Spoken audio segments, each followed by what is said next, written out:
Saya bacakan yang pertama ya, pertanyaan. Ustaz, tolong dijabarkan jenis-jenis bid'ah. Tolong jabarkan jenis-jenis bid'ah. Buka halaman 54. Halaman 54 yang tulisan tebal, pembagian bid'ah menurut Imam Syafi'i.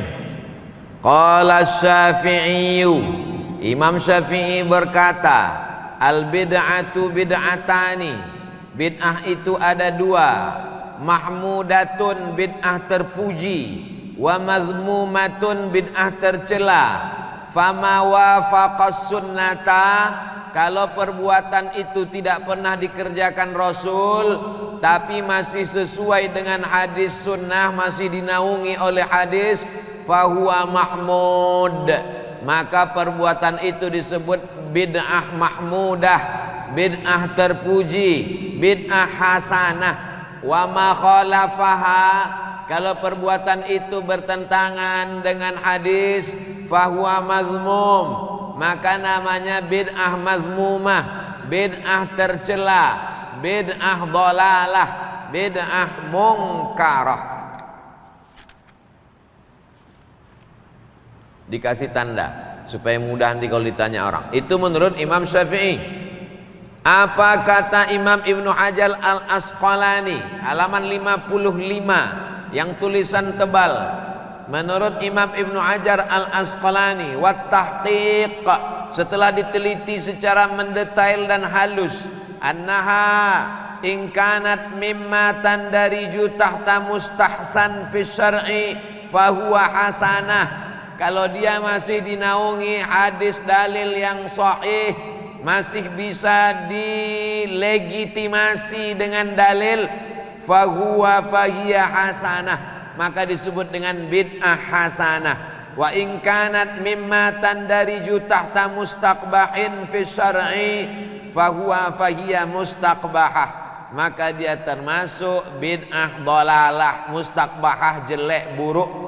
Wa illa, kalau tidak masuk di antara keduanya, fahiya min qismil mubah, maka dia termasuk dalam perkara mubah, boleh. Wallahu a'lam.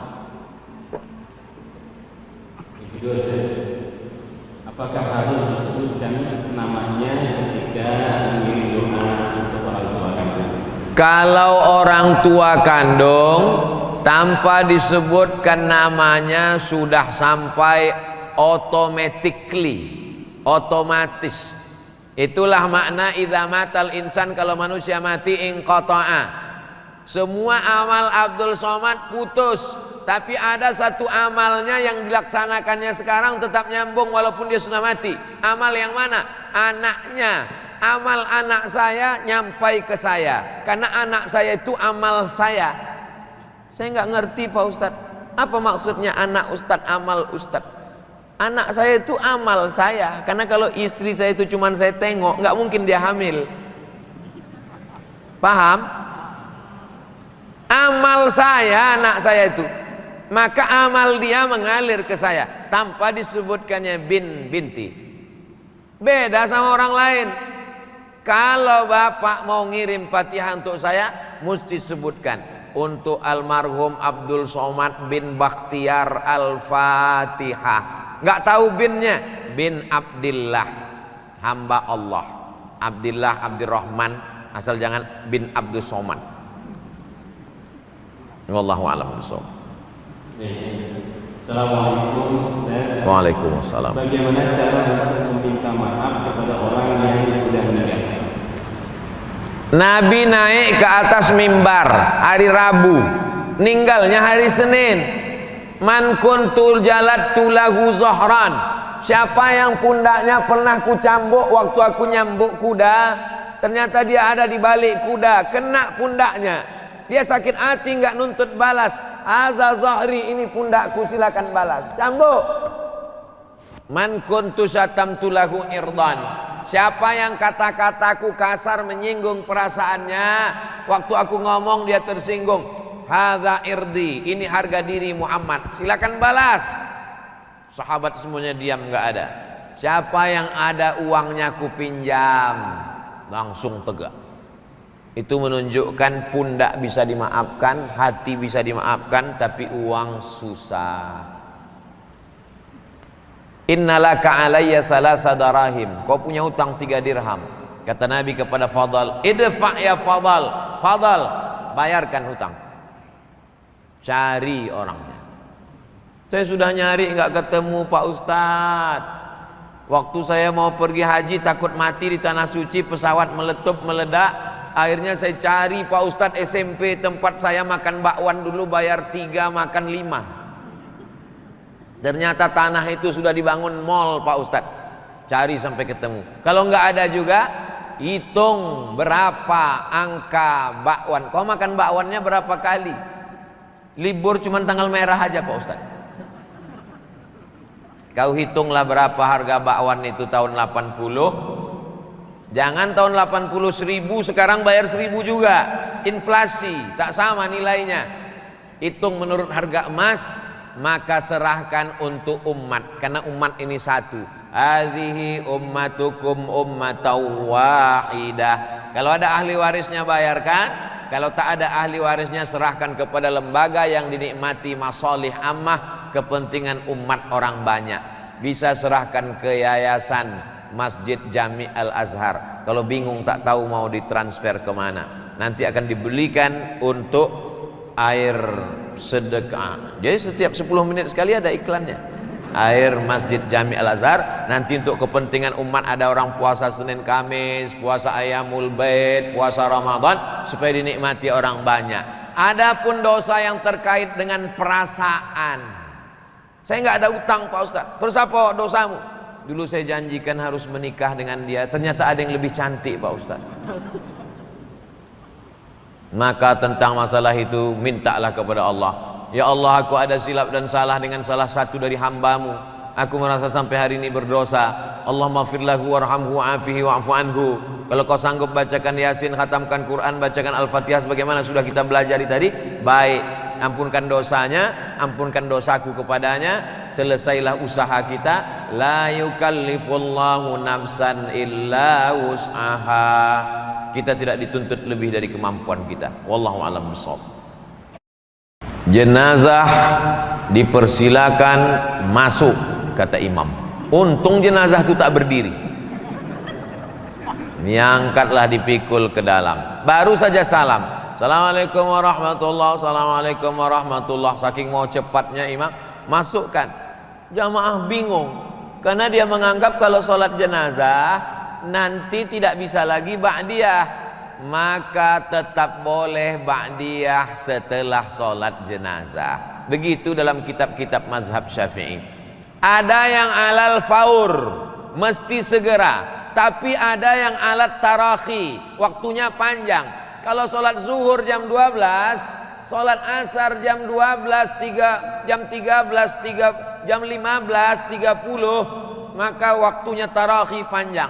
Itulah maka didahulukan sholat jenazah baru sholat ba'diyah.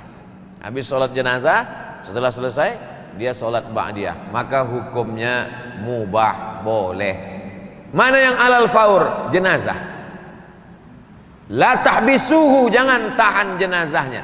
Asri'u ila qabrihi, segera. Itulah dalilnya alal faur, segera. Sedangkan sholat ba'diyah bisa ditunda 5-10 menit. Saking ingin cepatnya supaya dia dikuburkan, supaya ketemu dia dengan kebaikannya. Wallahu a'lam bishawab. Assalamualaikum warahmatullahi wabarakatuh. Waalaikumsalam. Di halaman 219 ada pelapak kurma. Pelapak kurma tidak ada, boleh diganti bunga atau bagaimana kalau diganti bunga? Di halaman 220 biasanya keluarga tidak ikut pada dimakan untuk memohon amal tidak kebanyakan. Tapi mungkin yang pertanyaan pertama ini, jadi pelapak kurma di hadis saja boleh nggak diganti dengan bunga? Innamal khamru khamar, wal maisir judi, wal ansab menyembelih binatang untuk berhala, wal azlam mengundi nasib, rijsun najis, min amali syaitan. Yang ada dalam ayat itu cuma khamar. Khamar itu anggur diperas, dimasukkan ke botol, disimpan seminggu. Setelah melewati proses fermentasi, muncul zat baru namanya alkohol. Bukan bahasa Arab. Alkohol ini yang disebut dengan khamar. Khamar diambil dari kata khimar. Jadi kalau ada orang yang nakal tapi pernah ngaji, dia pakai sabu-sabu. Pas dipakai sabu ditangkap sama polisi, dibawa ulama. Kenapa kau pakai sabu? Tunjukkan dalilnya dalam Quran dan Sunnah. Mana ada ya ayyuhalladzina amanu jtanibu sabu-sabu? Nggak ada. Lalu dari mana dasar pengharaman sabu-sabu? Qiyas. Qiyas, dasar pengambilan hukum dalam Islam 10. Quran, hadis, ijma', qiyas, syar'u man qablana, saddu zara'i, qaulu sahabi, istihsan, istishab, urf. 10. Dari mana dasar pengambilan hukum narkoba, sabu-sabu, pil rohipnol, nipam? Quran tak ada, dalam hadis tak ada, dalam ijma' tak ada, dalam qiyas. Apa arti qiyas? Menyebutkan sesuatu yang belum ada hukumnya, dikiaskan kepada sesuatu yang sudah ada hukumnya, dengan melihat titik persamaan antara keduanya. Apa yang sudah ada hukumnya? Pelepah korma. Apa yang belum ada hukumnya? Bunga tai ayam. Apa titik persamaan antara keduanya? Sama-sama tanaman hidup. Bagi yang menyetujui qiyas. Kenapa kau tabur tadi bunga? Karena bunga juga adalah bagian tanaman. Kalau pelepah korma sebelum dia kering bertasbih, maka bunga-bunga juga sebelum kering bertasbih. Bagi yang menyetujui qiyas. Bagi yang tidak setuju dengan qiyas, dengan pelepah korma lain pun dia tak setuju. Karena menurut dia yang pelepah korma bertasbih hanya pelepah korma yang dicabut oleh Nabi itu saja. Adapun pelepah korma yang tumbuh di samping Masjid Jami' Al-Azhar tak sama. Karena dia menolak qiyas. Dan itu biasa dalam perbedaan fikih. Orang yang ngerti fikih biasa. Kau setuju silakan, nggak setuju nggak usah buat. Wallahu a'lam. Ya. Kenapa tahlilan untuk orang meninggal banyak yang menentang? Sering dibilang cukup 3 hari. Padahal pihak keluarga tidak merasa terbebani dan malah ingin mengadakan selama 3 hari. Apakah ada dalil yang menunjuk hal ini? Isna'u ta'aman li ali Ja'far li'annahu yusghiluhum. Kalau ada orang meninggal, buatkanlah makanan untuk keluarga Ja'far. Ja'far meninggal, istri anaknya susah. Jangan susahkan lagi dia dengan kedatangan kalian. Masakkan makanan. Hei istri Ja'far, hai anak Ja'far, kalian jangan lagi masak. Ini sudah kami bawakan masakan ayam penyet, lele, tahu goreng tempe. Minumannya Masjid Jami' Al-Azhar. Dia memang setiap 10 menit mesti ada iklan. Begitu aslinya. Jangan sampai orang yang kemalangan itu sudah jatuh ditimpa tangga, diterkam kucing.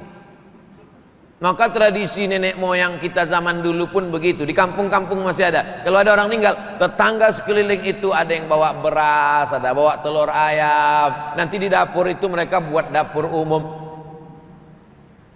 Jadi aslinya jangan menyusahkan. Sekarang beberapa masjid sudah buat, alhamdulillah, diumumkan kepada bapak ibu nanti malam kita akan takziah, supaya jangan membawa, jangan repotkan sahibul musibah, maka kita bawakan makanan. Begitu yang sunnah. Adapun orang miskin sampai ngutang bubur kacang hijau karena kedatangan kita ikut berdosa. Adapun anaknya kaya, pulang dari kampung dari Jakarta ke kampung. Kepada jamaah sekalian, ini sudah kita sediakan nasi kotak sebanyak 1000, maka dia mesti pidato dalam 2-3 patah kata. Jangan kalian takut memakan ini, karena ini bukan harta warisan yang belum dibagi, ini bukan pulang ngutang, ini memang asli dari anaknya yang sukses di ibu kota. Apa kalian nggak tahu kalau saya ini kaya? Makanlah, makan.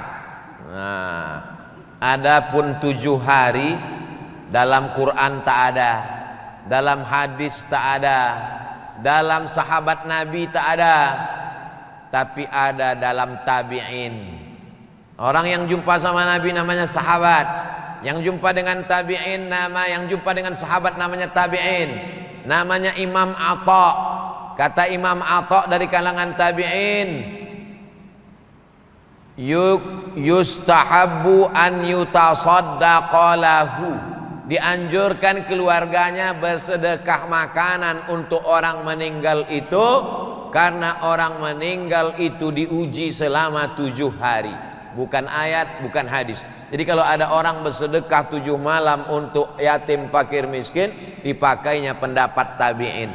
Yang setuju ikuti, yang tak setuju tak usah buat. Bukan ulama kaleng-kaleng. Imam Atha ada di dalam nih, saya tak ingat halaman berapa, buka-bukalah nanti dapat lingkar. Oh, ini yang dibilang Ustaz Somad kemarin. Wallahu a'lam bishawab.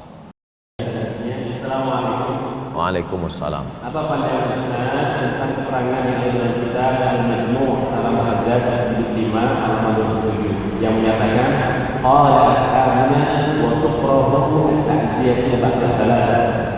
Para sahabat kami, para fuqaha mazhab Syafi'i mengatakan dan makruh ta'ziyah setelah 3 hari. Bagaimana pendapat tersebut dikaitkan dengan tahlilan? Tukrahu makruh, bukan haram. Itu yang pertama, perlu dipahami istilah. Kenapa tukrahu? Litajdidil huzni, karena memperbaharui kesedihan. Sebenarnya 3 hari itu dia sudah mulai agak tenang hatinya. Tiba-tiba datang jamaah, semakin sedih. Akhirnya luka lama berdarah kembali. Luka lama berdarah kembali itu bukan orang yang habis sunat ngejar layang-layang, bukan. Nah, inilah dia yang sudah mulai hatinya terobati, tiba-tiba tajdid, diperbaharui kesedihan. Itu yang tak boleh. Adapun memberikan hiburan, memberikan sedekah, maka kalau dia laksanakan. Tapi kalau katanya tuhramu, tunha, dilarang, diharamkan. Jadi orang yang bersedekah 7 malam, kalau tidak mau dibuat di rumah, antarkan ke panti asuhan. Potongkan ayam, kambing, kasih ke panti asuhan. Di rumah tak usah dibuat. Untuk kalau memang mau ngotot, mau mengamalkan fatwa Imam Atha tadi.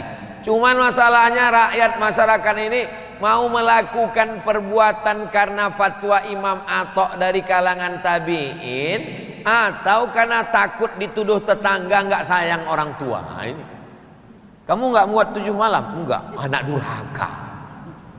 Makanya beramal itu dengan ilmu. Kalau Ustadz Somad sampai berapa malam? 2 tahun nggak berhenti-berhenti. 2 tahun. Mak saya meninggal sudah 2 tahun. Tetap membagi sembako 200 paket setiap tanggal 1 sampai hari ini. Karena menurut saya itulah yang bisa mengobati hati.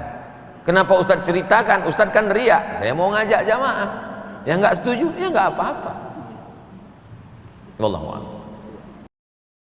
Hanya Ilham dan kasih. Boleh ya memandikan jenazah dengan air zam-zam.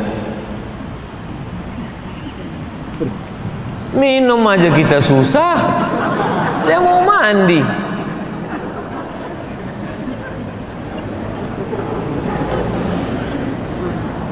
Ma'u zamzam 5 syuribalah. Air zam-zam itu diminum sesuai dengan niat apa dia diminum. Diambil air itu, disiramkan ke kepala karena orang itu ada sakit kepala. Coba tengok apa doa minum zam-zam. Allahumma inni as'aluka ilman nafi'an wa rizqan wasi'an wa shifaan min kulli da'in. 3. Ilmunya luas, rezekinya lapang, penyembuh dari segala macam penyakit. Diminum atau diusapkan atau disiramkan. Tapi kalau dimandikannya otomatis digosokkannya ke kemaluannya, cebok dia. Maka cara penyembuhan diminum atau diusapkan, itu saja. Lebih daripada itu, lebih baik bawa ke kampung halaman orang di kampung mau minum air zam-zam. Begitu inginnya dia minum air zam-zam. Apalagi sekarang susah mau umroh. Nah, jadi kalaupun mau menghilangkan sakit kepala, siramkan saja sedikit. Wallahu a'lam bishawab. Ini yang ditanya kan namanya siapa ya? Mimpi saat tidur menurut Islam. Saya pernah mimpi ketemu Ustaz Abdul Somad. Ceritanya bagaimana? Di tepi sawah. Kemudian Abdul Somad meminta saya untuk menghafal surah Al-Mulk, Tabarak. Bagaimana cara saya menyikapi mimpi tersebut? Kitab yang paling bagus untuk mimpi namanya Tafsir Ahlam. Tafsir Ahlam, tafsir mimpi. Penulisnya namanya Ibnu Sirin. Ibnu Sirin. Namanya Tafsir Ahlam. Coba cek di internet sudah ada bahasa Indonesianya atau belum. Kalau belum ada, download PDF-nya. Cari anak pondok, baca kitab Tafsir Ahlam. Bermimpi dengan ulama dalam Tafsir Ahlam supaya mengikuti ulama itu. Saya pernah bermimpi dengan Habib Anis yang punya ijazah Simtud Duror. Dalam mimpi itu saya datang ke masjid. Di dalam masjid itu sedang pembacaan Maulid Simtud Duror. Nampak saya beliau dari jauh, wajahnya bercahaya.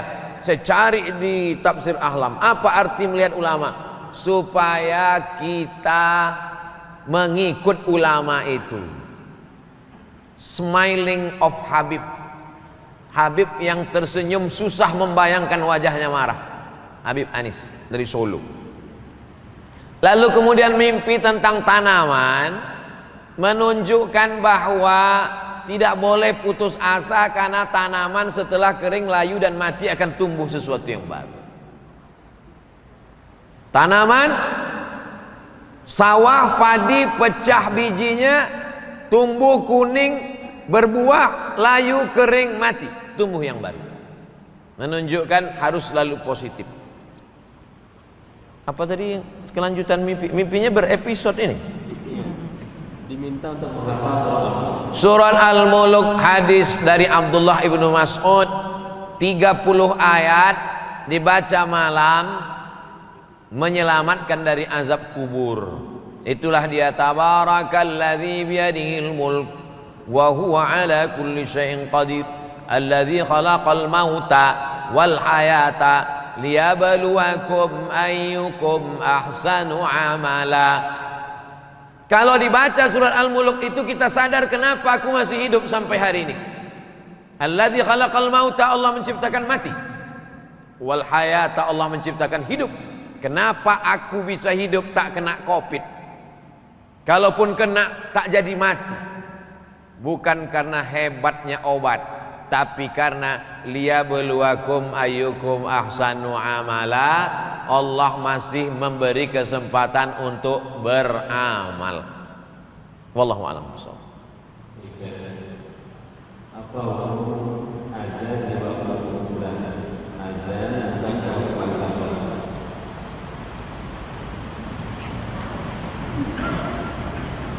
Nabi mengazankan anak Sayyidatuna Fatimah, namanya Sayyidina Al-Hasan, adiknya Sayyidina Al-Husain, adzanas shalah. Hadis riwayat Imam Tirmidzi. Statusnya kata Imam Tirmidzi hadisun hasan. Bunyi azannya adzanas shalah. Hayya 'alas shalah.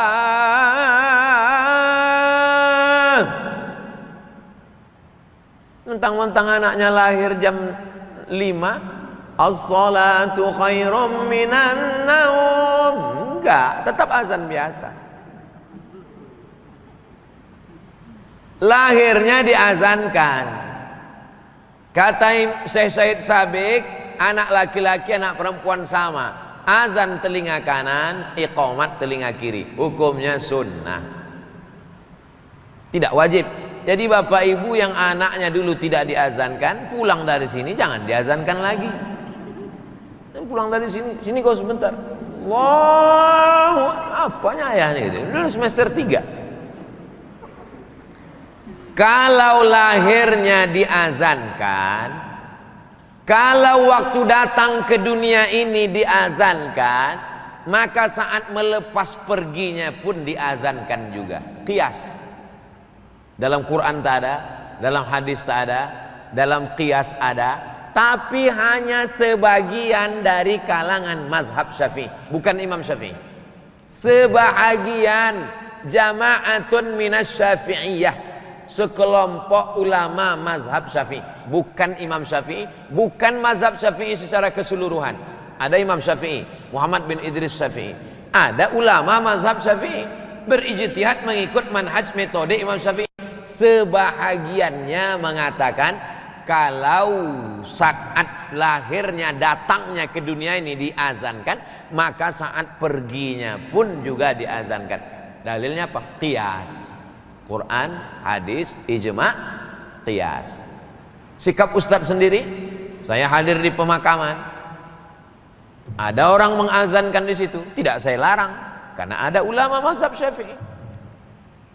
Tapi saya tidak pula menyuruh begitu pemakam azankan, karena ini bukan perkara yang disepakati dalam mazhab. Wallahu a'lam bishawab. Saya mau bayar hutang, tanah, harganya naik tidak seperti harga yang pertama.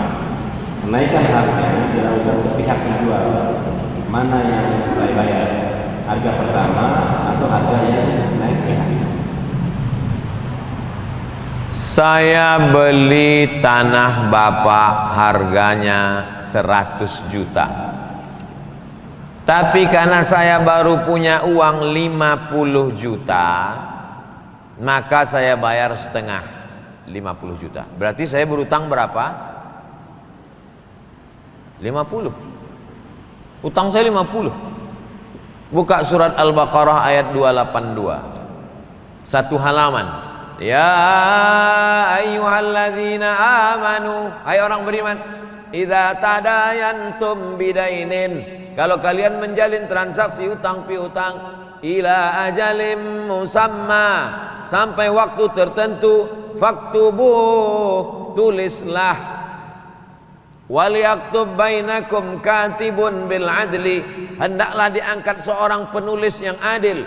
Wala ya'ba katibun ay yaktuba kama 'allamahu Allah, janganlah penulis ini enggan untuk menulis seperti yang sudah diajarkan Allah.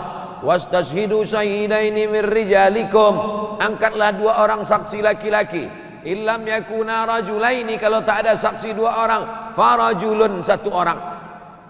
Manusia itu yang dipegang cakapnya, kalau kambing yang dipegang talinya. Kalau manusia tak bisa dipegang cakapnya, ikat dia pakai tali.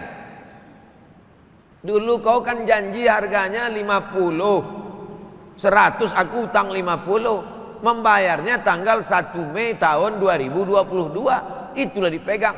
Itulah maka mesti ada saksi, karena kalau tak ada saksi dia akan ngeles, dia akan ngeyel. Maka perlunya ada saksi. Dipakai mana? Dibayar pakai akad yang pertama, kecuali ada kesepakatan lain. Hutang dibayar menurut harga emas, beda. Kalau saya ngutang ke bapak atau bapak ngutang ke saya, lebih bagus dibayar menurut harga emas. Kenapa? Karena duit kertas tak ada nilainya. Negara boleh mencetak kertas sebanyak emas di suatu negara. Kalau di negara Kesatuan Republik Indonesia ada 1 ton emas, maka negara ini hanya boleh mencetak sekian ribu juta lembar. Karena emas tak bisa dibawa berkeliaran, pemalsuan, banyak perampok, maka dikeluarkanlah pengganti emas, itulah dia uang kertas. Uang kertas tak ada harganya. Itulah makanya zaman Nabi jual beli itu 2. pakai emas dan perak. Emas namanya dinar, perak namanya dirham, sedangkan yang pakai barang namanya barter. Kata orang Medan barter, sampai ke Bekasi barter. Jadi pakailah harga emas. Walaupun kita tidak pakai emas, pakai. Kenapa? Karena inflasi, harga jatuh terus. Dulu saat kami ke Mesir, beasiswa saya 162 pon. 162 pon itu 50 dolar. Tahun 1998. Begitu saya ke Mesir lagi tahun 2017, gonjang-ganjing politik, 100 dolar menjadi 1.900 pon. Coba kalau dulu saya ngutang 98 pakai uang, dibayar lagi, tak ada harganya. Nah, itulah pentingnya pakai nilai. Ini saran dari saya, pakai nilai emas. Saya yakin itu tadi bapak yang minta naik itu karena dia udah hitung-hitung. Wah, ini rugi aku nih, kata. Cuma dari awal dia tidak jelaskan. Makanya dari awal itu mesti jelas supaya tidak konflik. Agama datang untuk menjaga hifzul aql, menjaga akal. Maka haram pakai narkoba, rusak akal. Hifzun nafs, menjaga nyawa, maka tak boleh membunuh. Hifzul ard, menjaga harga diri, maka tak boleh caci maki, sumpah serapah. Hifzul mal, menjaga harta, maka tak boleh tipu daya, bohong. Hifzul din, menjaga agama, maka tak boleh menista agama, murtad dan lain sebagainya. Datangnya agama Islam ini untuk menjaga. Tapi banyak orang kalau sholat ikut Allah, puasa ikut Allah, tapi kalau janji utang piutang, aku lebih pandai daripada Allah. Berarti belum syar'i. Udkhulu fis silmi kafah. Masuklah ke dalam Islam secara total. Dari mulai sholatnya, ibadahnya, muamalatnya, munakahatnya, siasahnya, politiknya, Islam. Wallahu a'lam. Izin Ustaz nanya menyambung yang tadi. Jadi kalau boleh kira-kira Ustaz, berapa persen harta yang boleh kita pakai itu Ustaz? Yang kita konsumsi, kita buat beli pakaian, beli semuanya Ustaz. Jadi kalau Mas Ipu ini dia langsung persen-persen aja.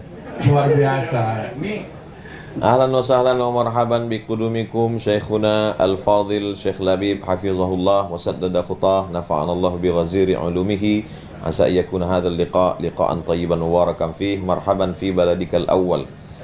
Selamat datang untuk Syekh Labib di negerinya yang pertama, negerinya yang kedua, kampung halamannya. Mudah-mudahan betah di Indonesia insyaallah. amin, amin, amin, amin. Berapa persen harta itu boleh kita nikmati? Nabi SAW menjenguk seorang sahabat yang sedang sakit. Kebetulan anak perempuannya cuma satu, dan mantunya suami si perempuan itu orang berada. Maka dia mau memberikan semua hartanya kepada Rasulullah untuk perjuangan Islam. Kata dia, ya Rasulullah, ambillah semua hartaku ini untuk Islam. Nabi tidak mau terima. Itu dalil kita tidak boleh sedekah semua harta kita. Ya, jangan karena mendengar tausiah Ustaz Somad tadi, setelah ini lalu kemudian semua mau menyerahkan hartanya untuk musyawarah. Jangan.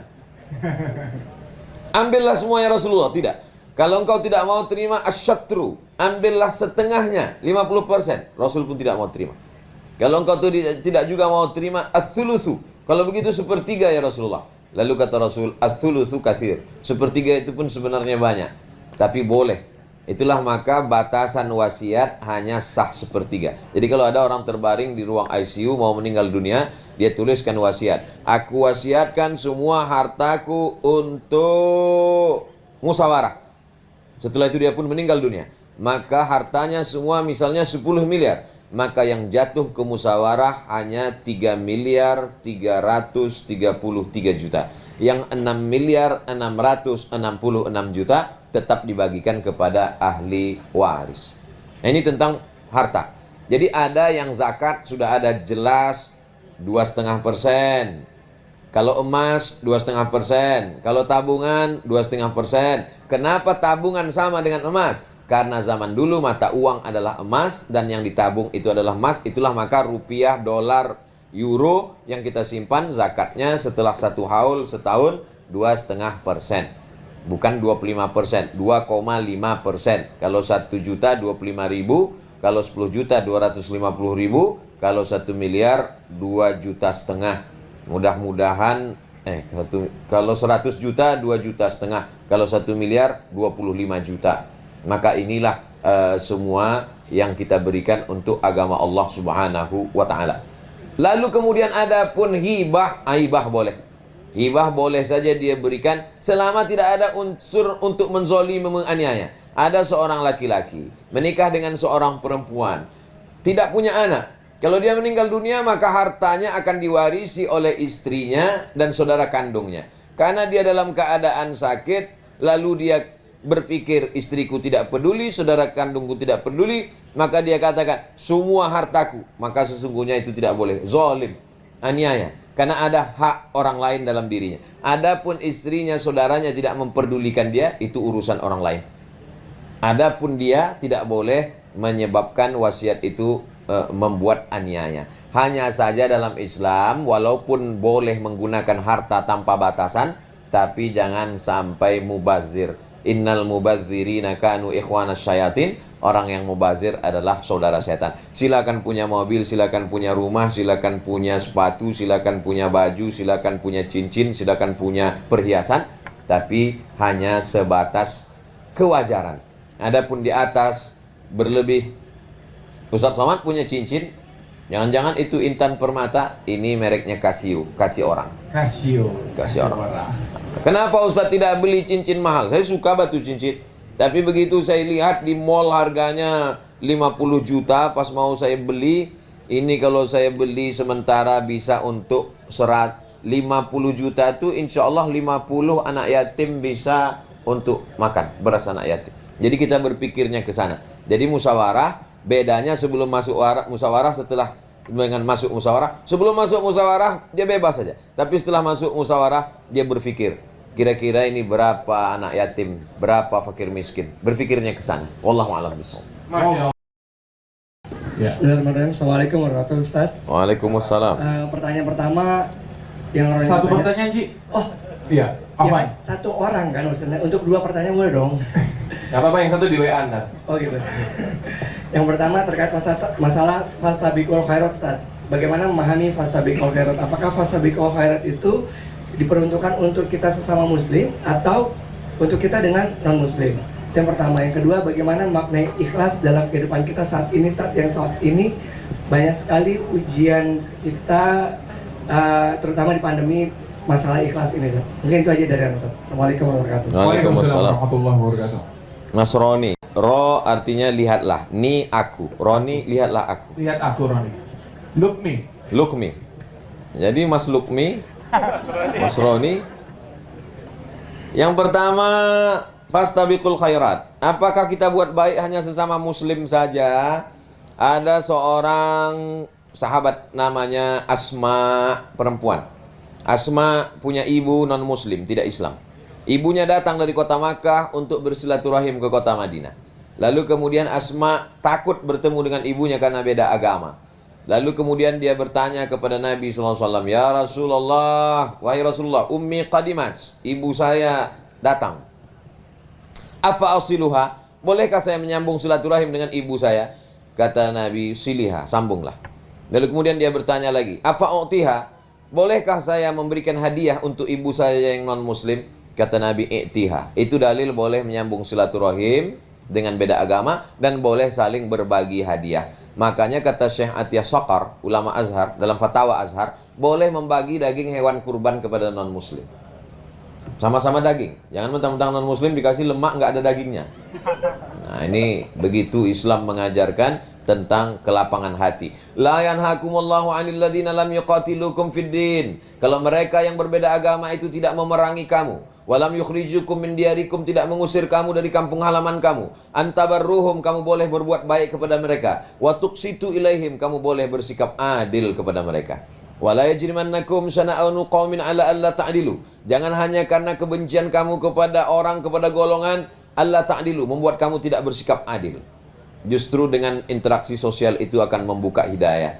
Saya masuk Islam selama ini tidak tertarik dengan orang Islam, Pak Ustadz, tapi dengan kelembutan, kebaikan orang Islam menjadi terbuka pintu hidayah. Jadi fastabiqul khairat, sesama sebangsa, setanah air, sama-sama manusia di seluruh penjuru alam. Begitu Islam menawarkan wa ma arsalnaka illa rahmatan lil alamin, semesta alam. Lalu kemudian pertanyaan Mas Roni yang kedua adalah tentang ikhlas. Beliau mengaitkan ikhlas tentang kita menerima berbagai macam ujian hidup, COVID, sakit, bangkrut, rugi, dan lain sebagainya. Mungkin penggunaan katanya yang tepat bukan ikhlas, tapi ridho. Kalau ikhlas itu ikhlas beramal karena Allah, ikhlas bangun masjid karena Allah, ikhlas sholat karena Allah, ikhlas bantu anak yatim fakir miskin karena Allah. Itu namanya ikhlas. Tapi kalau untuk plong menerima ujian, sakit, berangkrut, susah, demam, COVID, itu bukan ikhlas namanya, tapi ridho. Tapi kita sudah terlanjur salah menggunakan ikhlas itu, ya udahlah nggak apa-apa, salah pun nggak apa-apa.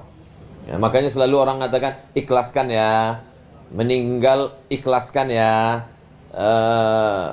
Ikhlaskan. Oke. Ikhlas yang dimaksud tadi dalam ajaran Islam adalah ridho. Setelah usaha, ikhtiar, berobat, ternyata sakit juga, maka tidak ada solusi lain adalah ridho. Setelah berusaha, ikut pelatihan, sudah pakai motivator, sudah usaha, sudah zikir, sudah doa, ternyata bangkrut juga. Tidak ada solusi lain kecuali ridho menerima takdir Allah Subhanahu wa Ta'ala. Siapa yang tidak ridho menerima takdir Allah, carilah Tuhan selain Allah. Man lam yarda biqada'i, siapa yang tidak ridho menerima takdirku, walam yasbir bibalai, tidak sabar menerima ujianku, falyatlub rabban siwaya, carilah Tuhan selain aku. Tapi ridho ini mesti setelah usaha. Saya tidak ingin setelah kajian ini semuanya ridho aja. Gimana bisnisnya Pak? Ya udah ridho aja Pak Ustadz. Itu bukan ridho, bodoh. Ya, ridho itu mesti setelah usaha maksimal. Terjadi apa yang terjadi, maka kita mesti ridho menerimanya. Aku tahu kapan Allah ridho kepadaku. Kapan Allah ridho kepada kita? Ketika kita ridho menerima takdir Allah. Bagaimana supaya hati kita ridho? Yakinkan bahwa ini adalah suratan takdir dari Allah. Bagaimana supaya kita ridho? Banyak-banyak beribadah, mendekatkan diri kepada Allah. Allah kuatkan hati kita. Demikian. Wallahu a'lam bishawab. Oke, satu pertanyaan terakhir dari Ahwat. Ahwat, sebelum silakan. Iya, boleh. Tafadhol. Bismillahirrahmanirrahim. Assalamualaikum Pak Ustadz. Waalaikumsalam warahmatullahi wabarakatuh. Ini mohon diluruskan ya Pak Ustadz, soalnya saya tuh pernah dengar ada pahala-pahala umat yang misalnya dia belum pernah naik haji atau tidak berangkat umroh, tapi memiliki pahala setara dengan amal ibadah yang berkali-kali lipat dengan hanya membantu orang lain atau memudahkan urusan orang lain. Nah, boleh dijelaskan Pak Ustadz itu benar atau enggak? Makasih. Utsman bin Affan tidak ikut perang Badar karena istrinya sakit. Tapi dia dapat pahala perang Badar tahun ke-2 Hijrah. Hari Jumat 17 Ramadan. Kenapa dia bisa dapat pahala padahal dia tidak ikut?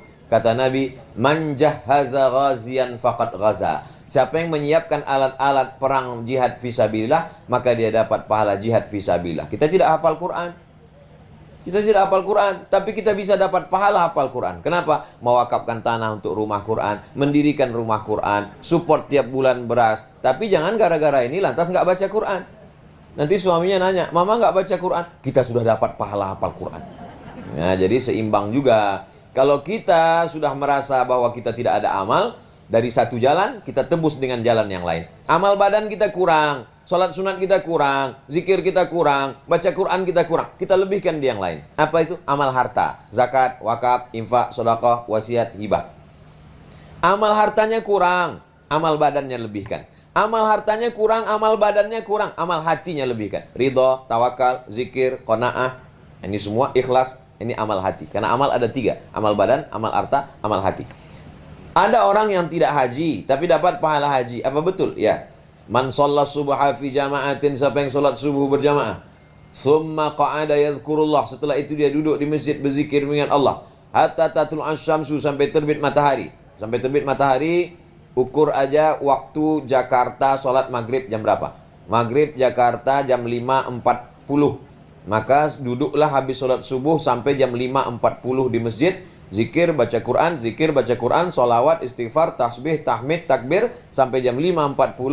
Lalu setelah itu kemudian sholat sunat isyraq 2 rakaat. Hadisnya dalam kitab Sunan At-Tirmidzi. Status hadisnya hadis hasan, tidak ada ikhtilaf di antara ulama, boleh diamalkan. Syaratnya sholat subuh berjamaah, duduk berzikir mengingat Allah sampai terbit matahari, sholat sunat isyraq 2 rakaat, kanat lahu ka ajri hajjatin wa umrah, dapat pahala seperti haji dan umrah. Tapi jangan gara-gara ini yang sudah bayar ONH uangnya diminta lagi. Man yassara an mu'sirin yassarallahu anhu yaumal qiyamah. Siapa yang memudahkan kesulitan orang, Allah mudahkan pula urusannya pada hari kiamat. Wallahu fi aunil 'abdi maka al-'abdu fi auni akhi.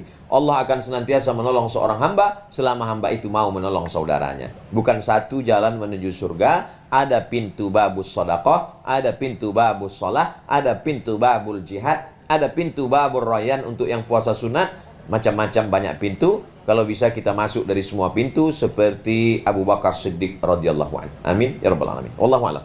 Wallahu a'lam.